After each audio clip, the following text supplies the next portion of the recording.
fuzzy, smart screen here. And so what you can do to advance it is either click the clicker or you tap on. Yeah. I wish we don't have it that fancy, but there's a thing here. See where the little arrow is? Okay. You just tap it forward and it actually goes to the next Kidding, one. look at that. Isn't that something? It must be in San Francisco. So let me just say too, again, Tim is an assistant clinical professor in the Department of Psychiatry and Behavioral Sciences. Is it Semel Institute of Neuroscience and Behavior at UCLA. He's also director of the UCLA Impulse Control Disorder Clinic and co-director of the UCLA Gambling Studies Program and director of the UCLA Addiction Medicine Clinic. So in LA, he's the guy, and and we're really happy to have him here. And again, I'm really looking forward to hearing the update and your talk. Okay, thank you. And we're gonna go to about 12. Uh-huh. Okay, perfect. So I want to thank you guys for inviting me out, and thank Alliant for hosting this wonderful event. It's good to be out here in San Francisco, where it is very chilly compared to LA. Yes. You know, and although it's chilly in LA today. So, as a show of hands, how many people have had or heard a talk on gambling addiction in the last 2 years? A few? Okay. How many of you guys are aware that there's now a free state-funded treatment program available for gamblers and their families? I've heard this show before. Okay, so, and how many of you guys are directly in the trenches working with clients more than like 10 hours a week? Are most people in the trenches? Okay, so really what I have here today is to do a couple of things. First, to go over what's going on with gambling in our state. Then talk a little bit about how we're conceptualizing gambling addiction and some of the evidence-based treatments we have. But I really want to focus on the statewide program that we've developed in partnership with the State Office of Problem Gambling, really geared to driving patients who don't have any money, family members who've been struggling. Any resident of California that has struggled with a gambling addiction can now receive help for free. For free. I emphasize again in this economy. Okay, so first off, I'll just show you a little bit about what's going on in gambling in America. 1975, these are your forms of legalized gambling they had available to you. Lotteries on the East Coast and Nevada casinos. Fast forward one generation later to 1999, the slide is now 10 years old. You see a rapid and pervasive expansion of gambling throughout America. To the point where the only two states that do not have gambling are Hawaii and Utah. I came to Los Angeles from Chicago about 1998, and the first thing I saw coming off that plane is what? Hollywood Park Casino. Big ads for casinos not but 60 miles away. So we see this story throughout America where one state gets legalized gambling and the bordering state says, well, we need to have legalized gambling to, quote, catch up, to, quote, not lose tax revenue. In our own state here in California, well, let me back up. So to the point where now we are essentially a gambling nation. America has had a fascination with gambling ever since we were born. Many of our early colonies in our states were funded, of course, by the lotteries. You think about the California Gold Rush and the huge gamble that taken leaving the East Coast and coming out of California. Our own history in our state of card clubs and saloons and poker games. It's embedded in our culture. But it's now a legal business generating over $80 billion a year of revenue. More revenue than sports, movies, amusement parks combined. It's a huge industry. And they don't even call themselves the gambling industry anymore, right? They call themselves the gaming industry. As a way of really driving home the point that this is acceptable behavior, this is entertainment, this is fun for everybody. You know, 30 years ago, it wasn't that. 30 years ago, it was considered a dark sort of behavior done in back rooms, very small card clubs, not much bigger than the size of this very room. Here in California, that story has been very much replicated, where we've seen a basically quadrupling of revenue in our state from $3 billion to $11 billion. So think about right when Gray Davis, Schwarzenegger, we see rapid expansion of gambling throughout our state, native Indian casinos, card club expansion, lotteries, to the point where we really have 4 forms of legalized gambling here. And as a show of hands, how many of you guys have done one of these 4 forms in the last 12 months? The lottery, the horse races, the card clubs, or the Indian casinos? That's how much? 4 months? Just in the last year. Go on in the last year. So maybe about a quarter of us. So $7 billion brought in by tribal casinos. About a decade ago, about 15 years ago, there were not a single tribal casino in our state. We now have 51 tribal casinos in the state of California, where 60% of Californians have gambled in the last year. An example, furthermore, of each of these legalized forms of gambling, our lottery, 1985, now well over 25 years old, generates $4 billion a year, which sounds like a lot, but the state of Massachusetts, they generate $4 billion a year. So our lottery severely underperforms in many of the state people's eyes. And a few years back, there was a call to increase lottery revenue by privatizing it, which would basically mean you'd have more vendors. Think about in every Ralph's or every Vons or every Safeway, or scratcher cards that could be as high as $25 or $50 per each scratch. The reason I emphasize that is as you see the culture of gambling evolve, like with sex, like with shopping, like with any other forms of addiction, it's about availability, it's about access, and it's about ease.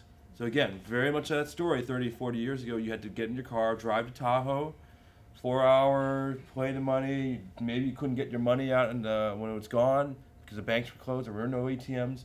You can imagine now a world where we have slot machines that are designed to put your credit card straight in there, or debit card straight into the slot machines. And they don't even pay out coins anymore, they pay out tickets. Again, distancing the idea of money from the player. So again, these are all how gambling has evolved. We have 60 tribal casinos in California, and we have 7 horse racing tracks, and we have about almost 100 card rooms. Here in San Francisco, many of these card rooms, as you guys know, are embedded within the city itself. And they're not that well advertised, but you walk by them, they're about 1 or 2 rooms large. But they're here in the actual city of San Francisco itself. The largest tribal casino close to here probably is Thunder Valley or Cache Creek. That's more like Santa Barbara, but really large places. If you haven't been to them, this is an example of what they look like. These are large institutions, 100, 200,000 square feet, where 15 to 20,000 people will walk through their doors every day. So in other words, gambling and going to casinos has become a social institution. Birthday parties, family reunions, weddings, anniversaries are all held there. And that actually brings my first point about outreach, that it certainly makes sense to me for us to be partnering with casinos to do outreach within the casinos. Ads, materials, informational materials, educational ideas. So, and these are not your enemy because these are all legal forms of businesses. And if you have a private practice or you're in a clinic or you're trying to figure out how do I reach a community that isn't likely to just walk into my office, it starts with going where people are at. Go where gamblers are at during the casinos. Okay. So some recent news about gambling in America that really mirrors what happens in our culture. The economy has dramatically decreased gambling revenue down about 25% across the board in every single state. And that will have impact on gambling treatment funding if it's state run. But you don't hear about gambling industries or casinos asking for a bailout. They've essentially been still very, very profitable even though they've lost revenue. In Philadelphia, Boston, and New York, there's constant talk about increasing, expanding urban gambling. Philadelphia has broken ground on a large-scale casino that's right in the heart of its downtown. Boston, New York, Chicago, Honolulu, they've always discussed this. Again, because we as governments and people always turn to gambling when economies are down because we say, well, therefore we don't have to, quote, raise taxes. But unfortunately it does pay a financial price later on. We see poker as a sport. So how many of you guys work with adolescents and families? I'm sure a number of you, where teenagers now look at poker players no different than football players or basketball players. They say, hey, that could be me too, or I want to be that. And so what we're seeing is in some ways gambling contributing, maybe, we don't have data on this, maybe to some of the brain drain where some of the really bright minds decide to go into professional poker play instead of, say, medical school, law school, psychology, things like that. We have mobile gaming arriving and getting faster and faster every day. Our smartphones, we're talking about mobile gaming devices. Again, ease of availability, ease of access, all in turn which is going to drive more people gambling and subsequently more folks who are vulnerable to develop gambling addiction to develop that disease. Okay. So very quickly, how many of you guys have seen a patient with gambling addiction in the last 12 months? Okay, so a handful. And for those of you who have not, it's mainly because you haven't screened for it. When they come into the office, they don't come in saying, I have a gambling problem.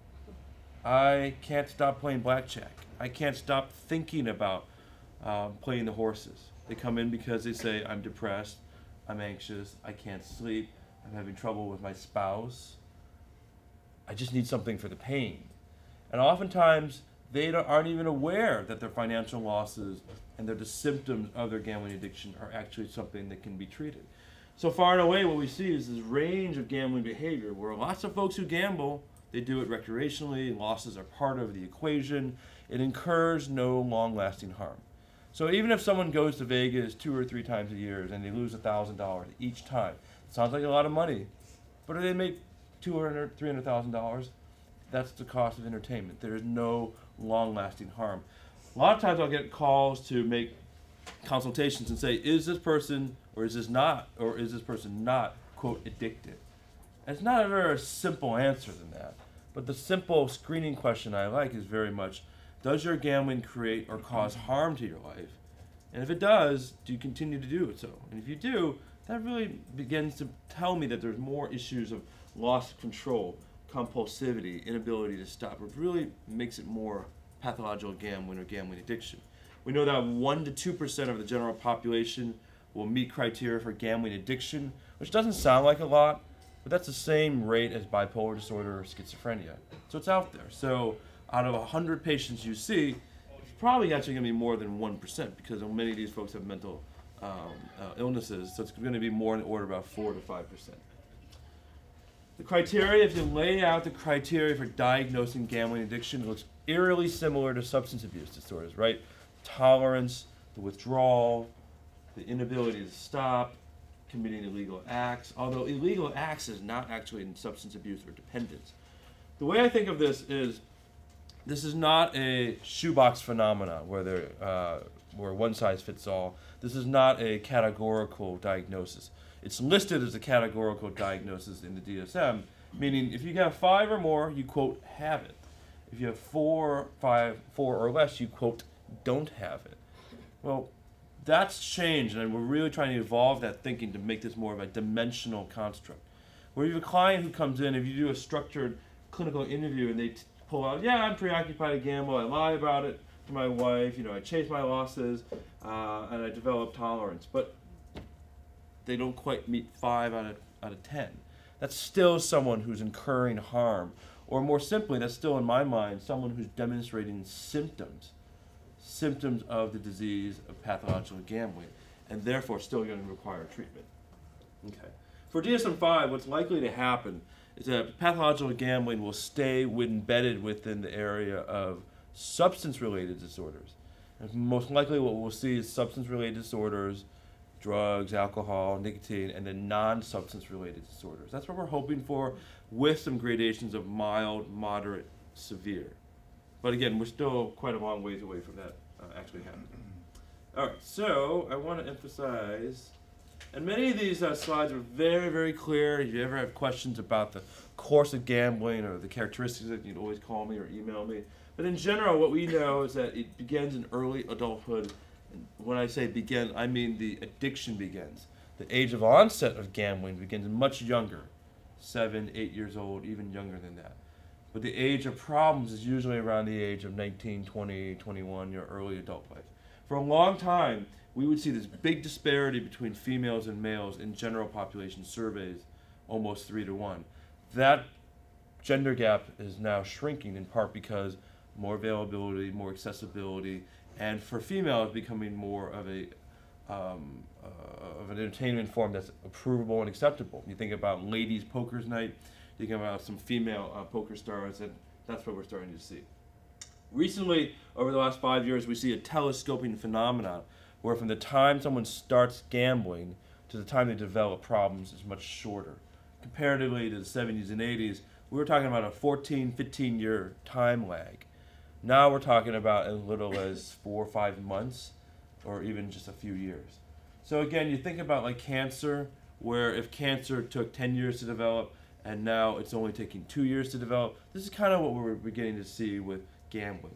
We think the main reason why is really, again, technology, available credit, ability to get lots of bets down very, very quickly. And it used to be if you wanted to call your bookie, you had to call him and leave a message, and it's very complicated. Nowadays, you can just text, get a hold of your bookie very quickly, and have multiple bets going at one time. Okay, let me move forward to this idea that some unique aspects about gambling addiction, very unique compared to obviously other forms of substance abuse. More so than other diseases, I certainly think that gambling addiction, the consequences are so well hidden. I have no way of telling whether my patient has just come from the casino, whether he's intoxicated from, quote, gambling or, quote, overdose. So oftentimes we hear this from family members all the time. I had no idea. They hid it so well. They kept up their appearance. They looked great. I didn't know what was in the bank accounts. Again, the consequences are hidden, but by the time they come out, it's oftentimes very, very advanced in terms of the damage that happens. There's no overdose. There's no saturation point. You can continue to get capital. You can continue to get credit from the casinos. You can continue to play. Whereas with drugs, alcohol, cocaine, amphetamine, you can only use so much before you pass out. You can only use so much before you end up going to the hospital. Well, I've had patients who spent 3, 4, 5, 6 days consecutively at the casinos, and they still had money to pull down from their credit cards, money to pull down from the casinos as well. Tremendous and volatile financial consequences. In no other addiction am I aware of where if you can actually win money that could actually change your life. Sex, shopping, drugs. But this is part of the disease. If I just keep playing, I will win. If I just hang on, that big win is coming back to me. And so what we're talking about is beginning to identify the cognitive distortions and the altered thinking that are happening in pathological gamblers. Things that are unique. Because it's undeniable when they say, look, Dr. Fong, it happened to me before when I won $20,000 in a single night. You're telling me that it won't happen again, but it happened to me before. I just keep holding out. If I get that win, all my problems will go away.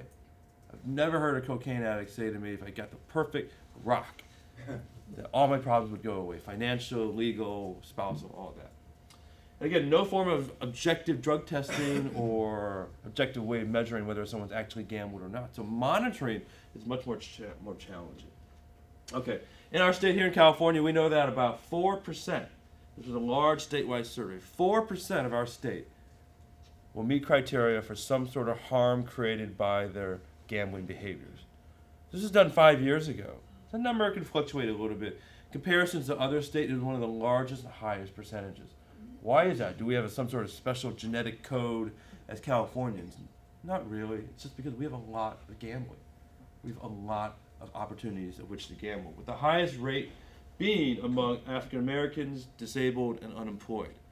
So if you're a member of one of those demographic categories, we're looking at a 3 to 4 times higher risk. If you lump them all together and you see disabled, unemployed African Americans in your practice, that's what we call someone who's going to have a very, very high risk, here in the state of California. Surprisingly, we thought that, for instance, Asian Americans, there's always a lot of talk about Asian Americans having heightened gambling addiction. What we saw in this state surveys, Asian Americans have higher than expected participation rates, and that as a statewide, the Asian American rates were much lower than expected. But when you go into communities, like here in San Francisco, Chinatown, that rate of gambling addiction is much, much higher. So again, it's an example where epidemiologic studies are a little bit tricky to understand, but I like this basic number saying about 4% of us just walking around the streets have struggled in the last year with gambling problems. Okay. So, and of course, this is a map showing where the highest rate, that red is the highest rate where we see the highest rate of gambling addiction in California, and it's in northern San Diego. No coincidence that's the highest density of tribal casinos, and there's also a horse track right down there. Okay, so I want to focus on this.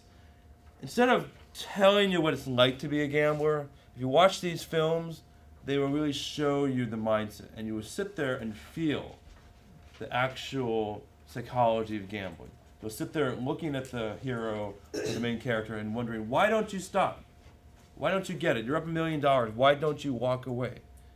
and you're left hoping and hoping and hoping maybe he's going to get it this time, or maybe by the end of the movie it'll all be good, or maybe it'll all be just gone, and maybe this was all a horrible nightmare. So these two films do a very good job of cinematically depicting the mindset of gambling addiction, why they won't stop, why they continue to gamble, the preoccupation, the desperation, the guilt, the shame, the negative feeling states about all associated. It also shows you a little bit about the gambling world. Even though this is a film from the 70s, it's still very, very relevant today. So that's my one little piece of homework to describe clinical characteristics. In terms of actual damage, to give you an idea of what patients are coming into your office with, this is data taken from our clinic showing that the average gambling debt is about $50,000, or essentially the mean household income of Americans. Higher than expected rates of divorce and child abuse and child neglect, leaving the kids in the car, not picking them up at the school, not being there at their school recitals or their school plays. Dedicating large amounts of time getting to the casino, getting money to get to the casino, and driving to and from the casinos all the time. I've had several patients where they've tried to hide it. They drive down to the casino 4 hours, play for an hour, and drive back. And although they only gambled for 1 hour, they incurred tremendous amounts of harm very quickly. Much higher than expected rates of substance use disorder, and in no particular orders, alcohol, amphetamine, cocaine, marijuana, prescription drugs. So if you're primarily in the area of substance abuse, patients come in with the chief complaint of abusing drugs or alcohol, screening for gambling is really critical because it's a bi-directional elevated rate. And lastly, we're actually starting to look at more of the medical implications of pathological gambling. And we just had some data that we looked at showing that pathological gamblers have much more impaired sleep patterns, decreased quality of sleep, less total hours of sleep per month than non-pathological gamblers. It's a chicken or egg thing. Well, is that because they're just gambling and they don't choose to sleep? Or is it that they have impaired sleep patterns to begin with, which then leads them to have negative states emotionally and physically that then turn to gambling as a way of self-soothing? So again, these are the interesting questions that we're looking at. When I look at for screening, right now, what I would recommend is very simply asking about gambling. We ask about drugs, we ask about alcohol, we ask about suicide, we ask about their mom and dad, but we don't ask about their SAGs. We don't ask about their spending habits. We certainly don't ask about gambling. So simply not do you gamble, but tell me about your gambling behaviors over the last year. And oftentimes people will say, well, I don't really gamble. And you can say, well, what do you mean by that? And then oftentimes they'll say, well, I don't go to the casinos, but maybe I'll play the lottery here and then. Then I also like making sure that we talk about the stock markets, other forms of gambling, because when you really get to definition of gambling, in our mind's eye, we think Vegas and casinos, but there are a lot of other forms of gambling that we see all the time. So internet stock trading, far and away, is the most common one. But I've also treated some folks, who use the internet to trade and barter off baseball cards, gambling and hoping to try and get higher value out of them. So it's a mixture between compulsive shopping but also gambling there as well. So, but I also like there are some very good screening tools available on the internet that you can print out, you can give to your clients, self-reported stuff. You don't even have to ask them a question, you can just fill it out and give you some basic idea of whether or not symptoms are being held. Or you can ask them this very simple question. Have you ever lied to anybody about the extent of your gambling? Yes or no. Have you ever felt the need to increase your bet to get that same sense of thrill from gambling? A yes response to either one suggests that there may be a problem underlying their control of gambling, and you should then go through the DSM-4 criteria. So 2 questions. Do you lie about your gambling, or do you increase your bet? I also want to emphasize this part here about the assessment part, is that oftentimes when people have not had a lot of experience in working with gamblers, it's like, well, what do I ask? Because I don't know these games, I don't know the lingo, I don't know the jargon, I don't know what to ask. But the key is just to ask, and to ask everything about the gambling. How much do you gamble? What are the damages from your gambling? Tell me a little bit more about where do you gamble, how much you spend, with whom. I have to just ask very simple questions. What got you interested in gambling? What are you getting out of the gambling behaviors?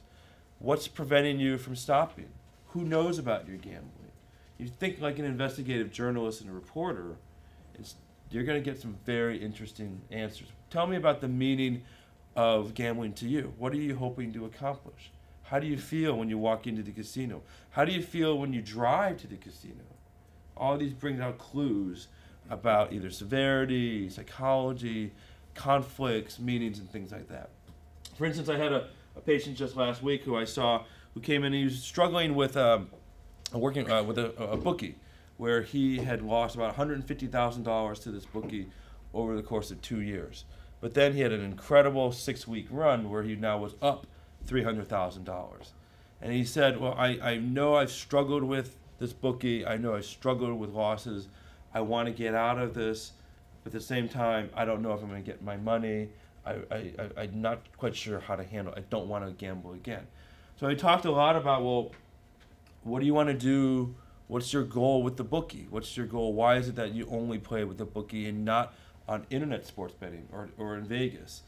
And it also brought up a lot of these themes of impulsivity. I want it right here. I want it quickly. It also brought up themes of competition. My goal isn't necessarily to win money, but it's to beat this bookie at his own game. Those are things that then will drive treatment and therapy of what I'm going to focus on. So instead of just saying, well, don't gamble, I'm going to focus on let's talk about this theme of competition and this need for domination that you have. And are there other healthier outlets that it can be used in rather than in an illegal activity? So that's an example where your assessments, if you do your assessments really well, and I'm not saying anything you guys don't know, if you do it really, really thoroughly and well, that will drive your treatment. Okay. I want to talk a little bit about some very interesting things here, what we do for treatment. So in a perfect world, we would have a comprehensive clinic, freestanding, that would have all these services embedded in there, much like this building, you know, where you'd have family treatment, job training, financial counseling, peer groups, medication, case therapy, and all that. But unfortunately, in an ideal world, or in our real world, this really doesn't exist. So at UCLA, in our treatment clinic, we try and do all of that in just basically behind closed doors in a regular private practice office. But obviously, we can't do it all, but that's where we try and outsource some of these other things like financial counseling to an outside source. But just being aware of it and knowing that that's part of the treatment is so critical, because if you neglect that part of the treatment, this will all drive relapse and unfortunately return of symptoms.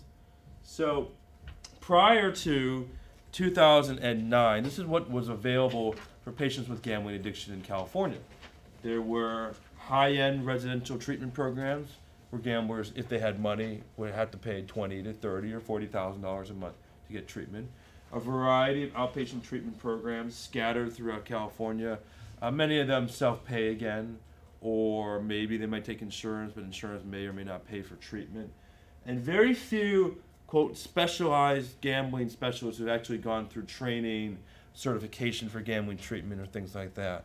So, for instance, in LA, for over the last 10 years, there's only been about 4 or 5 of us who really have done this really full time.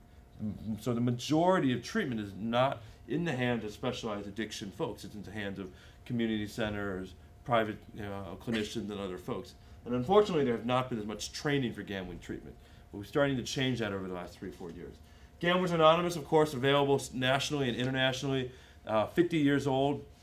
GA, the way they work is a little bit different than AA or NA. Some of their formatting is different. It's a little bit more structured. Their meetings tend to run a little longer, but the tenets are the same: peer support, fellowship, and support. Another clear difference: they don't get chips; they get little keychains. I mean, because you know about the chips, right? They don't get that. And then, of course, there's a statewide helpline. If there's one thing you remember from this talk, remember 1-800-GAMBLER.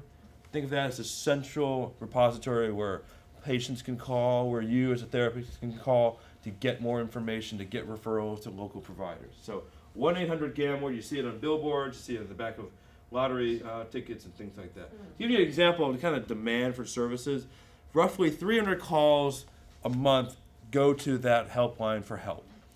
About half those calls are from family members saying, how do I get my husband to stop? How do I get my wife into treatment?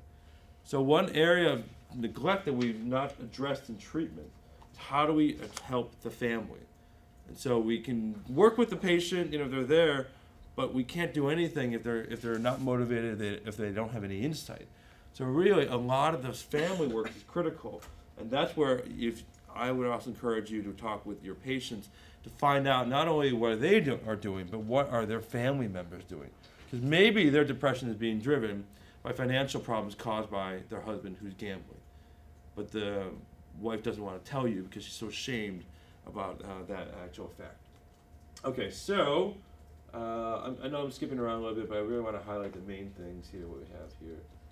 So in here, I'll come back to this in a little bit. But first I want to emphasize what we have. Okay. So at UCLA, we have an outpatient treatment clinic that's essentially once a week where gamblers come in, they meet with either myself or our psychiatry residents, and we see them on a weekly basis for about 6 weeks, and then we kind of taper down to about monthly. What we do behind closed door is very simple. It's a biopsychosocial approach to treatment using evidence-based treatment guidelines, and unfortunately for gambling, there's not that much. So the bio part is medications, and we use medications that are off-label, that are not yet approved by FDA, to help take away urges and cravings for gambling, to take away the preoccupation with gambling, and take away some of the anxiety and stress that they're feeling. But the psychological part, the counseling, the therapy, is really geared at recovery. And really what we're emphasizing is a combination not only supportive, but cognitive behavioral therapy, motivational interviewing, relapse prevention, but really what we kind of call wellness therapy. So in our therapy, what we're focusing on are sleep, exercise, nutrition, stress management. Sound familiar? Pretty much like what we all do, day in, day out. But that can be a full hour, just those 4 things. But by doing that, because these are folks who've neglected their self-care for so long, they really struggle doing those basic things. And the last part of that social part of the treatment that we like to do is really geared at engagement in either Gamblers Anonymous or some other formal structural group support, like Smart Recovery, Rational Recovery, or even a faith-based support group. And then we also like to add in one more social structured activity, like volunteering, signing in for the Rotary Club, doing something that's structured to get them a little bit more structured activity. To give you an example of things that we definitely put in the treatment plan are exactly like that: the medications, what exactly we're going to do for psychotherapy, what aspects we're going to focus on. For instance, the next 2 sessions we're going to focus on urges or reducing cognitive distortion, or we're going to talk about credit counseling or financial management. But I want to emphasize some of the things that we also heavily involve is family involvement is essentially mandatory. You cannot do addict treatment for gambling if you don't have the other folks involved. And why is that? Because you need another person to say to you, this is how my husband or wife is actually doing. He might be saying, I'm doing fantastic, doing great, feeling great. And then you hear the wife's story, he's been moping around. Yes, he hasn't been gambling, but he's been irritable, he's been hospital, and he's been drinking more or downloading more porn. So these are the other side of the stories that are so critical. Okay, so things I don't do, and this is actually the one that people like better.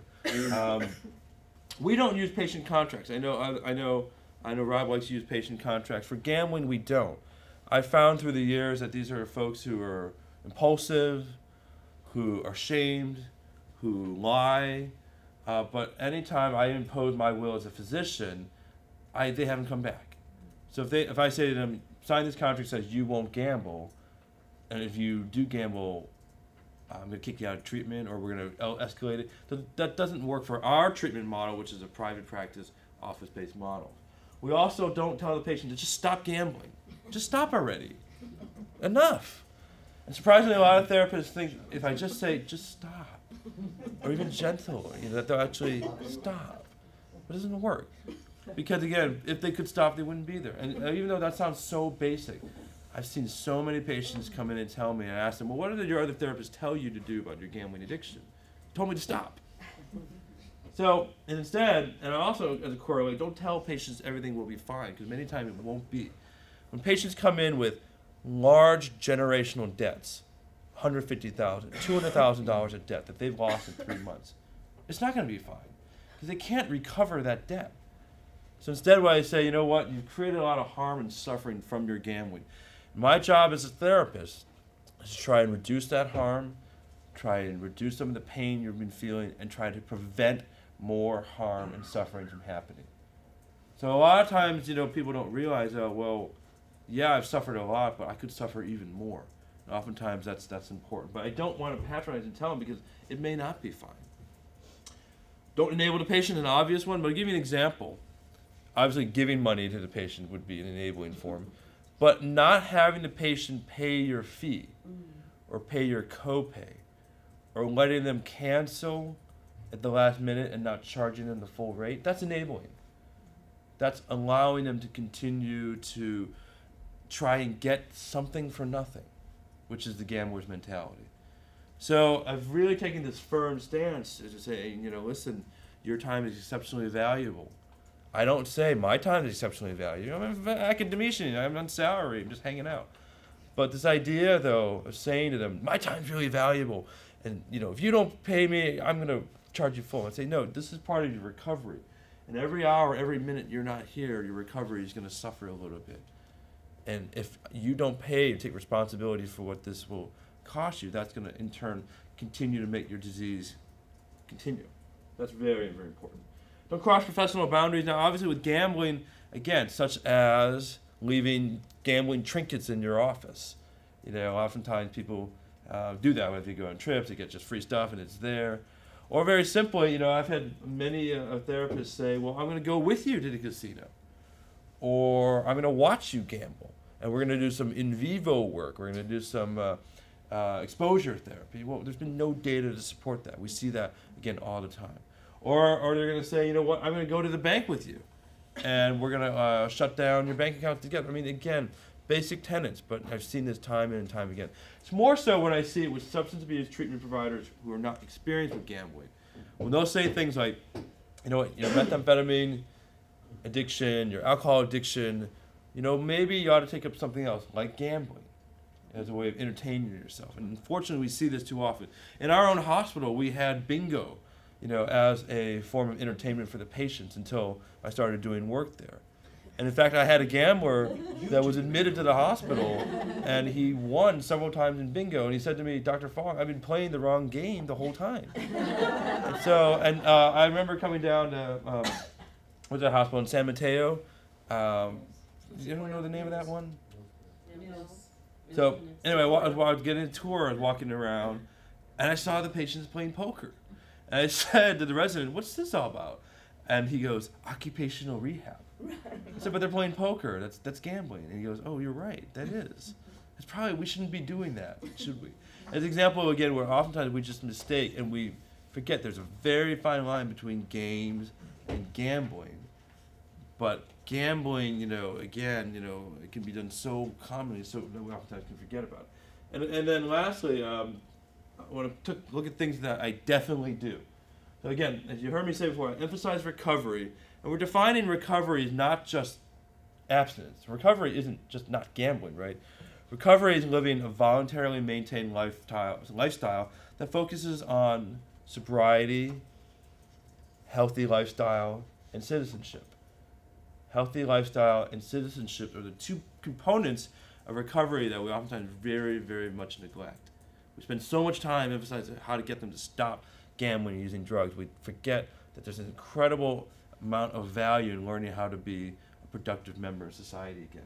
Encourage structure of time, that's very, very critical. And I do that by focusing, again, on health, sleep, exercise, nutrition. But exercise is an example where for gamblers, we need to be very, very specific. Other than just saying, oh, just go get some exercise. These are impulsive folks who like results. They like ideas. They like things to be relatively easy.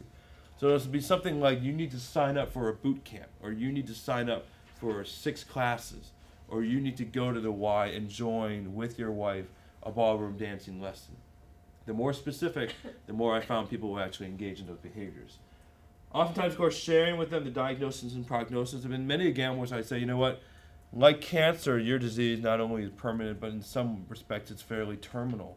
That the damage you've created has been so great that we may not be able to recover to the point where you were functional before. So again, what we're going to try and do is minimize damage and make it as best of quality of life as you can. Again, it's just being, a realist. The largest amount I had in a patient was lost about $150 million. This is a man who was a billionaire. And it incurred incredible damage to his psyche and his family and generations. Oftentimes, I emphasize that again because as a therapist, it works on your own countertransference. When patients say to you, I lost 80,000 or 90,000, and you're like, that's more than I make in an entire year. And you're like, and you oftentimes can struggle with that a little bit. So be aware of that. Clear, concise goals for patients. Again, a lot of these are basically customer service stuff. But one of the things that we're doing from the addiction world is really focusing on 4 things to improve quality of service. Reduce no-shows, right? Reduce waiting times from the time they want an appointment to the time they get an appointment. Increase the likelihood of them making appointments 3, 4, and 5. And also modifying what we do day in, day out to improve quality of practice. As an example, how many of you guys use rating scales with your patients? Structured rating scales like Beck Depression or anxiety scales from time to time. That's an example of elevating quality of care. Or, online booking appointments, real-time cancellation, real-time, information being given out. A lot of times I'll email patients, and say, hey, I just came across this new bit of information or a news article that you might be interested in. Or I haven't heard from you in 2 weeks, and here's a scale. I just want you to send back to me on your sleep or your appetite or your exercise. Constantly engaging in patients outside of that 1-hour window that we have on a weekly basis. Okay. I want to finish up with this, to leave you with this of what we have. The California Problem Gambling Treatment Services Program. All the information right here, problemgambling.ca.gov. And it's administered by our state of California Office of Problem Gambling, which is a subdivision of our California Office of our Agency of Alcohol and Drug Programs. The headquarters is in Sacramento. The director is a woman named Terry Sue Canale, C-A-N-A-L-E. And they have a budget for treatment of $5 million a year that's funded by the Native American tribes through a special distribution fund. It is not from the general fund. State of Alcohol and Drug Programs, for anyone's curiosity, their budget's about $400 million a year. Gambling gets $5 million of that. So you can see there's a tremendous long way to go. And one would argue the state alcohol and drug programs is still severely underfunded. And we've seen things cut left and right, including things like Prop 36. So what we have here is essentially 6 components of care designed to reach every single California resident either with a gambling problem or suffering from a loved one's gambling problem.